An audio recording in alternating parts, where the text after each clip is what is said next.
بسم اللہ الرحمن الرحیم ایاک نعبد و ایاک نستعین۔ میں سب سے پہلے اپنی الائڈ پارٹیز، اپنے اتحادیوں کا دل سے شکریہ ادا کرتا ہوں کہ ابھی بھی اور ہر مشکل وقت میں جس طرح آپ میرے ساتھ کھڑے رہے ہیں، آپ کا بہت بہت شکریہ۔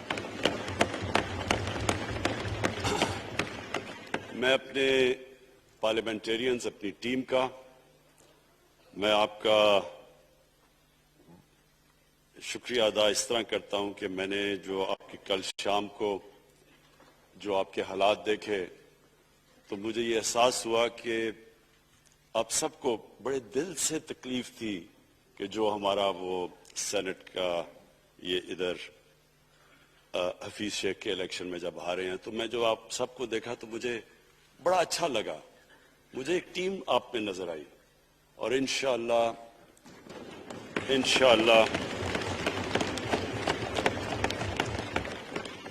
یہ ہماری ٹیم مضبوط ہوتی جائے گی، کیونکہ دیکھیں اللہ کہتا ہے کہ میں تمہارے ایمان کو بار بار آزماؤں گا۔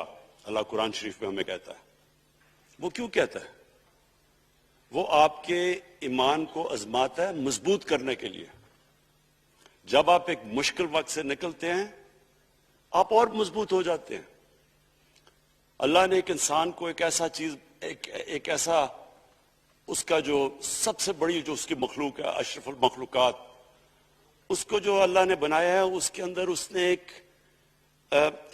ایک کنڈیشن لگا دی ہے کہ اگر آپ نے بڑا انسان بننا ہے تو مشکل وقت کا سامنا کرو، ریزسٹنس کے ساتھ جاؤ۔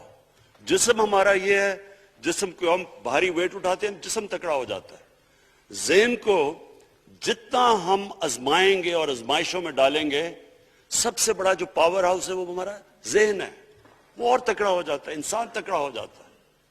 پارٹی بھی تب تکڑی ہوتی ہے جب وہ مشکل وقت سے نکلتی ہے۔ آپ نے کسی کو تباہ کرنا ہے تو اس کو آرام کی زندگی دے دو، وہ تباہ ہو جاتا ہے، ڈکے کر جاتا ہے انسان۔ تو میں اپنی پارٹی کو آج خراج تحسین پیش کرتا ہوں کہ آپ اس مشکل وقت سے نکلے۔ بڑے مجھے انڈیویجول ایم این ایز کا پتہ ہے کہ انہوں نے کتنی کوشش کی یہاں پہنچنے کے لیے، آج اس ووٹ کے لیے، تو میں اور مجھے کئیوں کی طبیعت بھی ٹھیک نہیں تھی، تو میں آپ سب کا آج شکریہ ادا کرتا ہوں۔ آج میں اپنی پارلیمنٹری پارٹی کے ساتھ بھی، اور جو میری عوام آج یہ دیکھ رہی ہے، میں اس کے سامنے جو بات رکھنا چاہتا ہوں وہ یہ کہ دیکھیں ہمیں یہ کبھی بھولنا نہیں چاہیے کہ یہ پاکستان کیوں بنا تھا۔ وہ ایک انگریزی کا ایک فریز ہے کہ نیشنز وداؤٹ اے ویژن ڈائی۔ قوم کا جب اپنا مقصد اپنے نظریے سے پیچھے ہٹتی ہے، مر جاتی ہے قوم۔ قوم میں کسی مقصد کے لیے بنتی ہے۔ ہم اپنے وہ جب تک وہ پتہ نہیں ہم اپنے بچوں کو نہیں بتائیں گے، خود ہم جو آج لیڈرشپ ہے، میرا غلطی سے ہاتھ ادھر چلا گیا، ادھر کی لیڈرشپ میں کہہ رہا ہوں، جو ہماری لیڈر ہے اس کو پتہ ہونا چاہیے کہ یہ بہت بڑا عظیم خواب تھا پاکستان کا۔ علامہ اقبال کو نہیں پتا تھا کہ اگر پاکستان بنے گا تو آج جس طرح ہمارے 20 کروڑ مسلمان ہندوستان میں رہ جائیں گے تو وہ تو سارے پاکستان میں نہیں آ سکتے تھے۔ تو علامہ اقبال کا کیا وجہ تھی پاکستان خواب دیکھنے کی؟ ان کی وجہ یہ تھی کہ ہم نے ایک دنیا کو مثال دینی تھی، کہ اصل میں ایک ماڈل بنانا تھا کہ اصل میں ایک اسلامی ریاست کیا ہوتی ہے۔ اور وہ بیس کس کے اوپر کر رہے تھے پاکستان کی اسلامی فلاحی ریاست جو ہماری آبجیکٹو ریزولوشن میں ہے؟ نبی صلی اللہ علیہ وسلم کی مدینہ کی ریاست، جو ان کی سنت تھی، جو دنیا کی تاریخ کی پہلی فلاحی ریاست بنی تھی، جس میں بہت بڑے بڑے ماڈرن جو آج کے پرنسپلز، وہ پرنسپلز طے کیے گئے تھے. وہ ریاست بنی تھی، اور وہ ریاست ایک ماڈل ایسا تھا کہ اس کے بعد ایک جن کو کوئی جانتا ہی نہیں تھا، ایک قوم، ایک عرب قبیلوں میں تقسیم ہوئی ہوئی قوم جس کی حیثیت ہی کوئی نہیں تھی، ان اصولوں کے اوپر چلتے ہوئے یہ دنیا کی تاریخ کا معجزہ ہے جو ہوا اس کے بعد. یہ میں نے شفقت محمود کو کہا بھی ہے کہ ہمارے بچوں کو ہر سکول، چاہے وہ انگلش میڈیم، چاہے اردو میڈیم، چاہے دینی مدرسے، سب کو 8، 7، 8 اور 9 کلاسز میں باقاعدہ سبجیکٹ پڑھائیں کہ نبی صلی اللہ علیہ وسلم کی جو وہ زندگی تھی اور جو مدینہ میں کیا وہ کیا تھی.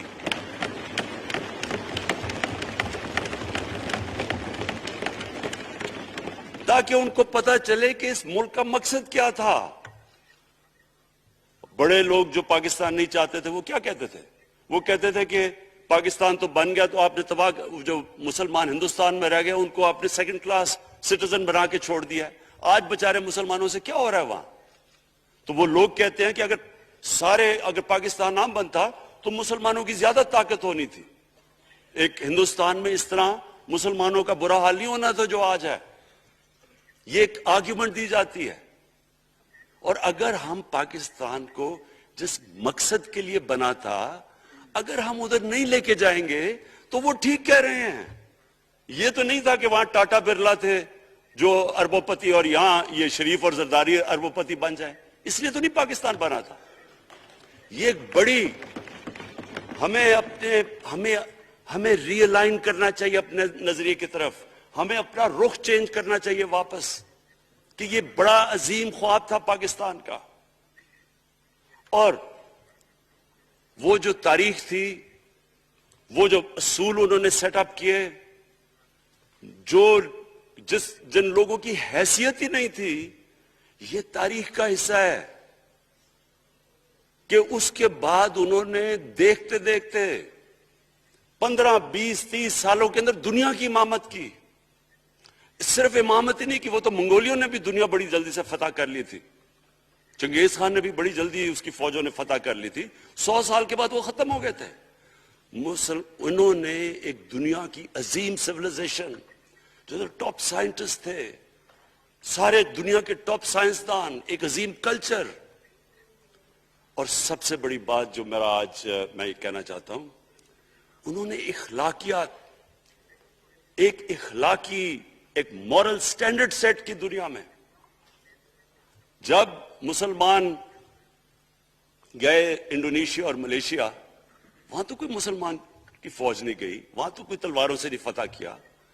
مسلمان تاجروں کا وہاں کردار دیکھ کے لوگ حیران ہو گئے کہ یہ کون لوگ آئے ہیں جو بالکل ان کی morality ایسی، نہ وہ کوئی دغا بازی کرتے تھے، نہ وہ کوئی دھوکہ دیتے تھے، اپنی زبان پہ کھڑے ہو جاتے تھے. لوگ ان سے امپریس ہو گئے کہ کون سی قوم ہے. دیکھیں اسلام ہم غلط فہمی میں ہیں، یہ سمجھتا ہے کہ جی تلوار سے اسلام پھیلا تھا. اسلام پھیلا تھا کہ وہ ایک انسان کے کیریکٹر کو ریفارم کرنے آیا تھا. ہم جب اللہ سے مانگتے ہیں، ہم نماز میں ایک ہی چیز مانگتے ہیں کہ اللہ ان کے راستے پہ لگا جن کو تو نے نعمتیں بخشی، ان کے نہیں جو غلط تباہی کے راستے پہ چلے گئے. صرف نماز میں ہم یہ چیز مانگتے ہیں، ہر روز ہم پڑھ کے یہ مانگتے ہیں. یہ 2 راستے ہیں، ایک ہے تباہی کا راستہ، ایک ہے عظمت کا راستہ. نعمتیں کس کو بخشیں؟ اللہ کے پیغمبروں کو. اور جو دنیا کا سب سے عظیم انسان، جو دنیا کا سب سے عظیم لیڈر، جس کو اللہ نے سب سے زیادہ نعمتیں بخشیں، ہمارے نبی صلی اللہ علیہ وسلم. نہ کبھی اس طرح کا انسان آیا ہے، نہ کبھی آ سکتا ہے. تو ہمیں راستہ بتایا کہ ایک ان کا راستہ ہے اور ایک دوسرا راستہ ہے، تباہی کا راستہ ہے. اور وہ جو ان کے راستے پہ چلتا گیا وہ ایک عظیم انسان بنتا گیا.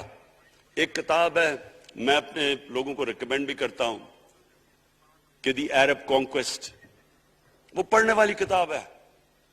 اس میں بتاتے ہیں کہ جب مسلمان ایک دم دیکھتے دیکھتے دنیا میں پھیل گئے تو کوئی ایک آدمی نہیں تھا. ایک تو بڑے عظیم سپہ سالار تھا خالد بن ولید، لیکن وہ جو بھی بنتا تھا وہ جنرل عظیم بن جاتا تھا. وہ اس کتاب کے اندر لکھی انگریز نے ہے. وہ کہتے ہیں اس کی کوئی ایکسپلینیشن نہیں ہے کہ یہ کیسے ساری دنیا پہ چھا گئے. نہ ان کے پاس کوئی لیٹسٹ ویپنز تھے، ایک طرف رومنز تھے، دوسری طرف پرشینز تھے، وہ تو سپر پاورز تھے، ہتھیار تو ان کے پاس تھے. نہ ان کے پاس ہتھیار، نمبرز میں بھی وہ زیادہ تھے، ان کی فوجیں بھی زیادہ تھیں، لیکن وہ ساری دنیا پہ پھیل گئے اور ایک ایسا سیویلائزیشن بنا کہ زیادہ تر تو مسلمان نہیں تھے، وہ بھی ان کو مانتے تھے، کیونکہ ان کی اخلاقیات، ان کا عدل اور انصاف کا نظام، ان کا کیریکٹر، اس کی وجہ سے لوگ آئے ہیں. یہاں جو ہندوستان میں اسلام پھیلا ہے، یہ ہمارے جو بڑے بڑے بزرگ تھے، داتا صاحب، بلے شاہ، نظام الدین اولیاء اور بابا فرید، یہ لوگ تھے. ان کو لوگ دیکھ کے، ان کے کردار سے، ان کے انٹلیکٹ، انسانیت سے لوگ. تو ہم آج، میں جو یہ سینٹ الیکشن ہوا ہے، میں اپنی قوم کو یہاں، یعنی مجھے شرمندگی ہوتی ہے اسپیکر صاحب کہ ہم وہ خواب اور کدھر بکرا منڈی بنی ہوئی ہے ایک لوگوں کو خریدنے کے لیے، اور سب کے سامنے. یعنی ہمیں ایک مہینے سے پتا تھا کہ کیا جا رہا ہے اس سینٹ الیکشن میں، اور مجھے حیرت ہوئی کہ الیکشن کمیشن کہتا ہے کہ جی یہ تو پتہ نہیں کوئی ہم آزاد انسٹیٹیوشن ہے، یا میں ان کی کوئی آزادی کے اوپر لے رہا تھا، یا جی بڑا زبردست الیکشن. اچھا کہتے جی بڑا اچھا الیکشن کروایا. یہ مجھے اور اس سے تو مجھے اور صدمہ ہوا ہے کہ اگر یہ الیکشن اچھا آپ نے کروایا ہے تو پتہ نہیں برا الیکشن کیا ہوتا ہے.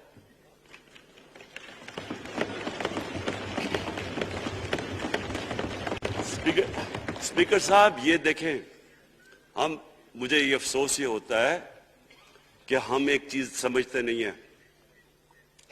ہم کہتے ہیں نا جی ہمارے معاشی حالات بہت برے ہیں.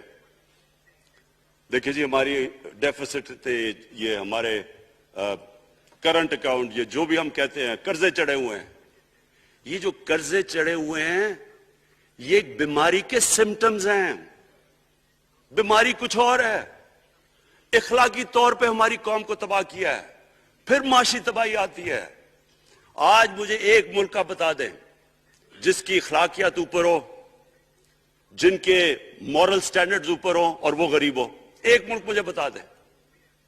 اور کوئی ملک مجھے بتا دیں جتنا مرضی پیسہ ہو، وسائل ہو، سب کچھ ہو، لیکن وہاں کی بھی جو لیڈرشپ کرپٹ ہو، وہ مجھے بتا دیں کہ اس میں خوشحالی ہو. دیکھیں یہ ساتھ ساتھ جاتا ہے. اس وقت کیا ہوا تھا مدینہ کی ریاست میں؟ کیا انہیں کوئی سونا تیل مل گیا تھا؟ کیا ہوا تھا کہ ان کے پاس کوئی پیسے آ گئے تھے؟ کیسے وہ اوپر اٹھ گئے تھے؟ کوئی انہوں نے قرضے لیے تھے؟ کس طرح اٹھے تھے اوپر؟ دنیا کے عظیم لیڈر نے ان کی اخلاقیات اٹھا دی تھی. صادق اور امین،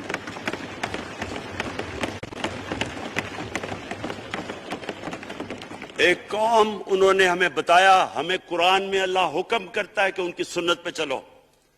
اللہ جب ہمیں کہتا ہے ان کی سنت پہ چلو، کیا ہم اللہ کو کوئی فائدہ پہنچا سکتے ہیں؟ ہماری بہتری کے لیے کہتا ہے. قرآن شریف میں سب کچھ ہماری بہتری کے لیے اللہ نے، یہ تمہارے لیے بک آف گائیڈنس ہے ہمیشہ کے لیے، اور یہ ہماری بہتری کے لیے ہے. تو وہ جب ہمیں کہتا ہے کہ نبی صلی اللہ علیہ وسلم کے راستے پہ چلو، وہ ہماری بہتری کے لیے کہتا ہے. اور میں، جس نے اس عمر میں ساری دنیا دیکھ لی ہے، اسپیکر صاحب میں آپ کو بتاؤں، مجھے تکلیف ہوتی ہے دیکھ کے. جب میں یہ مغربی ملکوں میں جاتا ہوں، اسکینڈینیویا میں، سوئٹزرلینڈ میں، آپ وہاں کے اخلاقی سٹینڈرڈز دیکھیں، ان کی مورل سٹینڈنگز دیکھیں. شرم آئے گی آپ کو کہ جو ہمارے ملک میں ہو رہا ہے. اور یہ جو سینٹ کا الیکشن ہوا ہے، آپ کو افسوس ہوگا کہ ہم وہ کس کی امت ہیں، ہم کس کی امت ہیں، کس کے نام پہ پاکستان کا مطلب کیا، لا الہ الا اللہ، اس پہ یہ ہمارا ملک بنا تھا. اور آج دیکھیں ایک کرپٹ آدمی، دنیا میں ثابت کیا ہوا کرپٹ آدمی آصف زرداری، دنیا میں اس کے اوپر لکھا ہوا کہ مسٹر 10%، مضمون لکھے ہوئے ہیں، فلمیں بنی ہوئی ہیں اس کے اوپر. اور اس ملک میں لوگ کہیں جی ایک زرداری سب پہ بھاری، کیا کہ وہ رشوت دیتا ہے اس لیے سب پہ بھاری ہو گیا؟ کیا یہ ہے ہمارا ملک؟ دوسری طرف دیکھیں، دوسری طرف یہاں بیٹھے ہوئے ہمارا لیڈر نواز شریف، اور نواز شریف ایک ڈاکو، ملک کو 30 سال سے لوٹ کے ملک سے باہر بھاگا ہوا ہے، جھوٹ بول کے باہر بھاگا ہوا ہے. سارے ملک کے سامنے ہمیں کیبنٹ میں ہم نے 6 گھنٹے میں بتایا جی اس کو یہ بھی بیماری ہے، اس کو یہ بھی بیماری ہے، اس کو یہ بھی بیماری ہے، وہ شاید وہ جہاز پہ بھی نہ چڑھ سکے، وہ شاید مر جائے گا.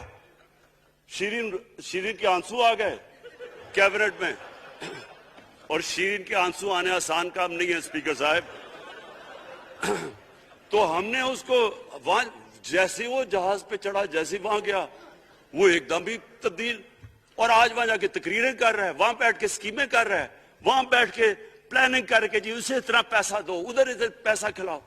ساری ان کی ایک کوشش ہے، جب سے ہم 2.5 سال سے حکومت آئی ہے، یہ سارے بڑے بڑے ڈاکو اکٹھے ہو کے یہ سمجھ رہے ہیں کہ عمران خان کو کرسی کا اتنا شوق ہے کہ اس کے اوپر اتنا پریشر ڈالو کہ یہ جی ہمیں جس طرح جنرل مشرف نے این آر او دیا تھا یہ بھی دے دے گا. جنرل مشرف، فوج اس کے نیچے، عدلیہ اس کے کنٹرول میں ساری. میں کیونکہ میں ادھر ممبر پارلیمنٹ تھا اپوزیشن نہ ہونے کے برابر. جو اپوزیشن کے اندر جو مین آدمی تھا فضل الرحمان، وہ اس کے ساتھ ملا ہوا تھا، وہ 2 نمبر ہمیشہ سے تھا، رائٹ.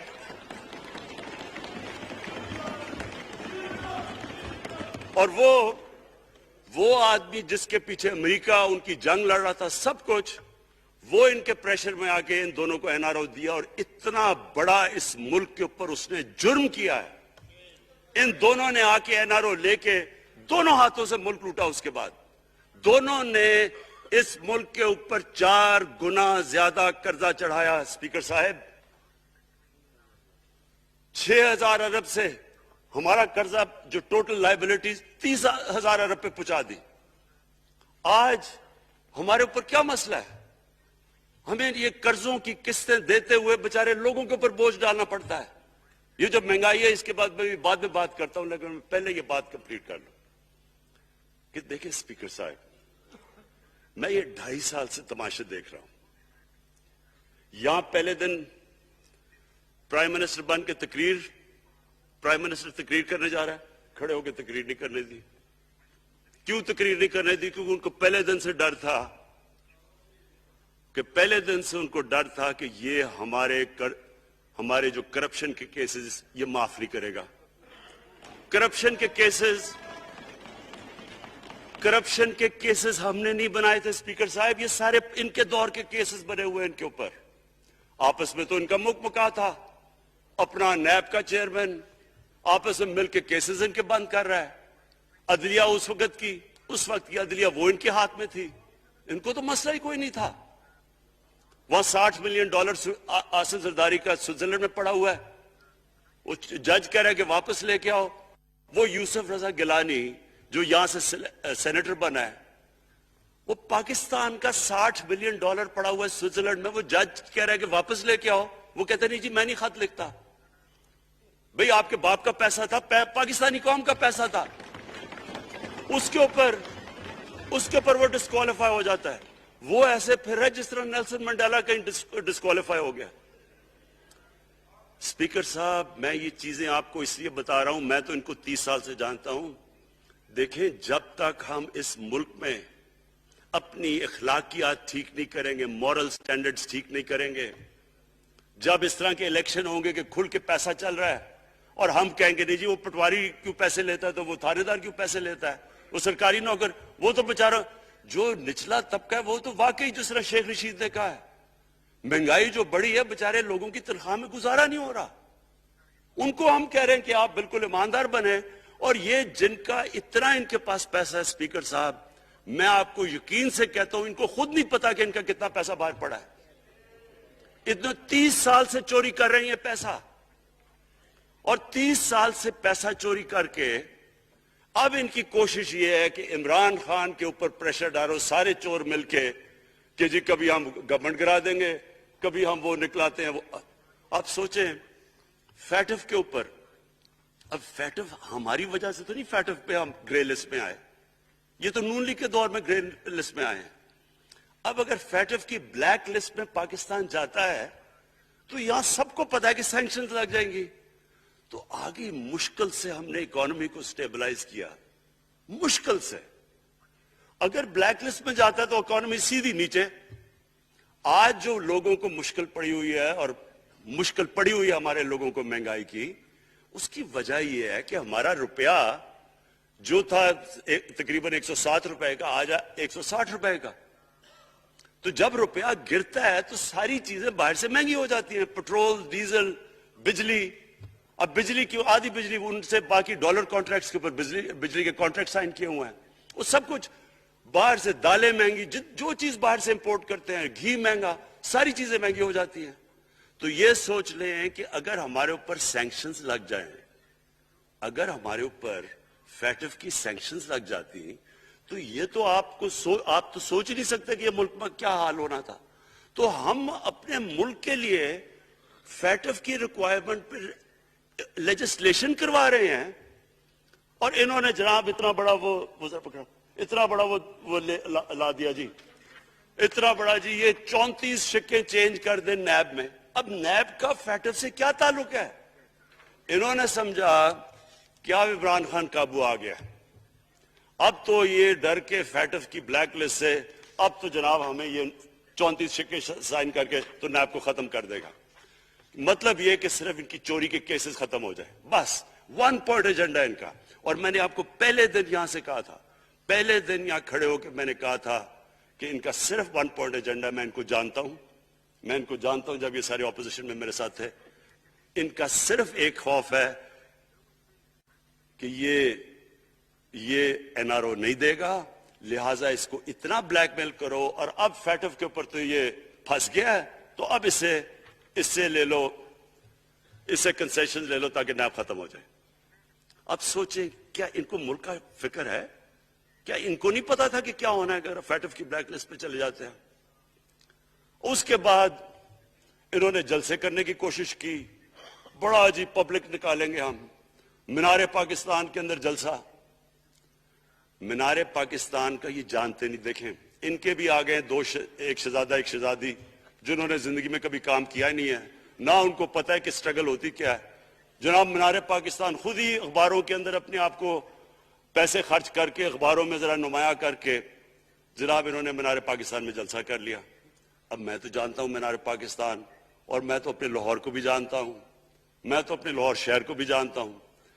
وہ لاہور شہر ملک کا کوئی پیسہ چوری کیا ہو اس کے خلاف تو نکلائے گا, لیکن بڑے بڑے ڈاکو اگر وہ سمجھ رہے ہیں کہ اپنی چوری بچانے کے لیے لاہور شہر کو نکالیں گے, تو وہی ہوا جو ان کے ساتھ مینار پاکستان میں ہوا. اب آ کے جو ڈاکٹر فہمیدہ مرزا نے بڑا اچھا آپ کو ایکسپلین کیا.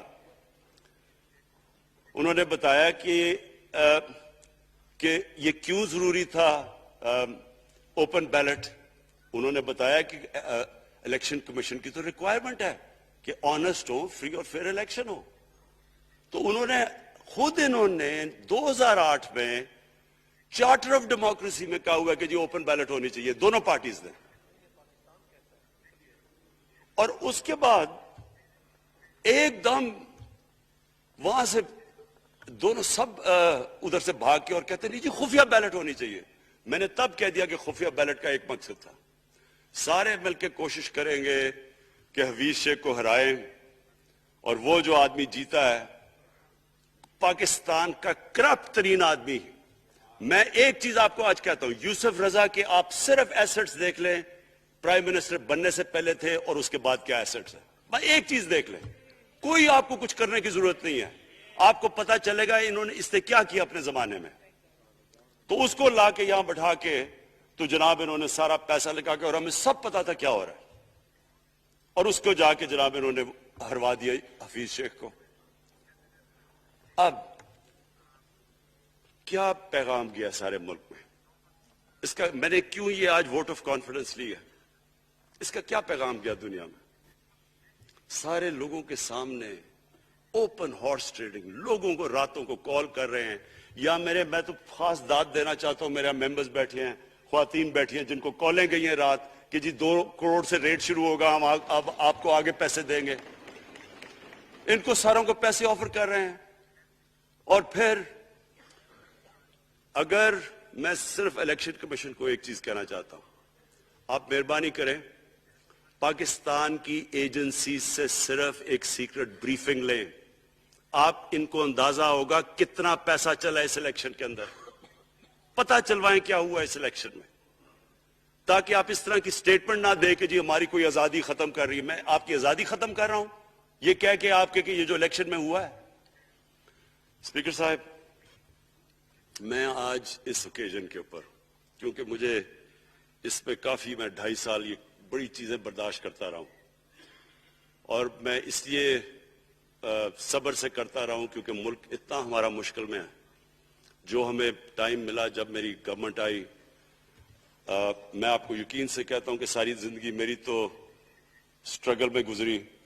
جو بھی آپ انسان کسی چیز میں کمپیٹ کرتا ہے, اگر آپ نے ملک میں اپنے سب سے ٹاپ 11 کھلاڑیوں میں پہنچنا ہے تو ایک بہت سارے ملک میں مقابلہ کر کے آپ وہاں پہنچتے ہیں, اس میں بڑی سٹرگل ہوتی ہے, اونچ نیچ ہوتی ہے بڑی. اور پھر اگر آپ کو دنیا کے لیول پہ آپ کو اپنا, اگر آپ نے آپ کو منوانا ہے, اس کی اور ایک سٹرگل ہوتی ہے. اور میرے اس سے زیادہ بڑی سٹرگل تھی کہ ایک آدمی جا کے ہاسپٹل بنانے کی کوشش کرے, اور وہ بھی کینسر ہاسپٹل. تو ایک وہ بہت بڑی سٹرگل تھی. پھر پالیٹکس میں لمبی سٹرگل رہی ہے, اکیلا تھوڑا سے لوگوں کے ساتھ شروع ہوا تھا, اور سٹرگل کر کے 14-15 سال تو مذاق اڑتا تھا میرا, سارے ہنستے تھے جب نام سنتے تھے میرا. تو ایک سٹرگل کر کے یہاں پہنچا ہوں. جو یہ 2.5 سال میں اسپیکر صاحب میں نے سٹرگل کی ہے, یہ میری زندگی کی سب سے مشکل سٹرگل تھی. اور کیوں مشکل تھی؟ کیونکہ جو یہ 10 سال میں اس کو ڈیکیڈ آف ڈارکنس کہتا ہوں, ایک ایک انہوں نے تباہ کیا. صرف 10 سال پہلے اداروں کے حال دیکھ لیں, کوئی ادارہ اٹھا لیں, پی آئی لے لیں, ریلوے لیں, سٹیل مل 8 ارب روپے کا پروفٹ لے کے بیٹھی ہوئی تھی. 8 ارب روپیہ سٹیل مل میں پروفٹ تھا جب تک کہ زرداری نے ہاتھ نہیں مارا اس کو. اپنا وہ ریاض لال جی فرنٹ مین رکھ کے ہمارے سامنے, میرے پاس آئے لوگ چیمبر والے, انہوں نے کہا جی یہ سٹیل مل سستی بلٹس اس کو بھیجا, اس کے تھرو پیسے دے رہا ہے. وہ سٹیل مل آج بند پڑی ہے. ایک ایک ادارہ انہوں نے تباہ کیا, بھرتیاں کی لوگوں کی.